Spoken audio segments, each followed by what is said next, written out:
चला सकाळची धावपळ सुरू झाली आणि सकाळी सकाळीच डब्बा बनवायला घेतला, म्हणजे यांना जायचं होतं आज लवकरच. तर म्हटलं चला आज डब्यामध्ये मस्त अशी बटाट्याची भाजी, वरण भात आणि शेंगदाण्याची चटणी बनवावी. तर बटाट्याची भाजी बनवण्यासाठी मी इथे बटाटे पहिले तर उकडून घेतले, त्यानंतर तेलामध्ये जिरे, मोहरी आणि कढीपत्ता टाकून घेतला. त्यानंतर हीच भाजी मला शरीरसाठी पण ठेवायची आहे, म्हणजे फिक्की तिखट न टाकता, तर मग तिला पण वेगळी भाजी करायचं काम पडत नाही. तर मी असंच बऱ्याच भाज्यांचं करत असते, अगोदर तिला काढून ठेवते, त्यानंतर मग त्यामध्ये मसाला तिखट वगैरे टाकून घेते.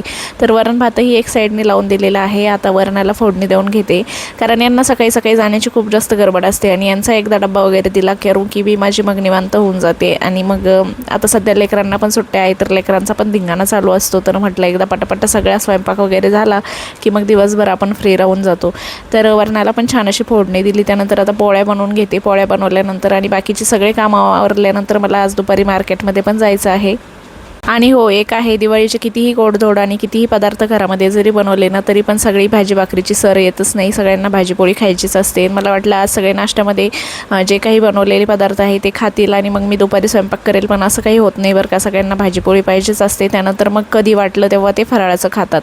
तर आता शेंगदाण्याची चटणी पण लगेचच बनवून घेतली, कारण पोळ्या केल्यानंतर तवा गरम होता, त्यावरती शेंगदाणे टाकले आणि शेंगदाणे छान असे भाजून घेतले. त्यानंतर त्यामध्ये लसूण आणि मिरचीचे पावडर मी टाकत असते, मिरच्या वगैरे अजिबात टाकत नाही.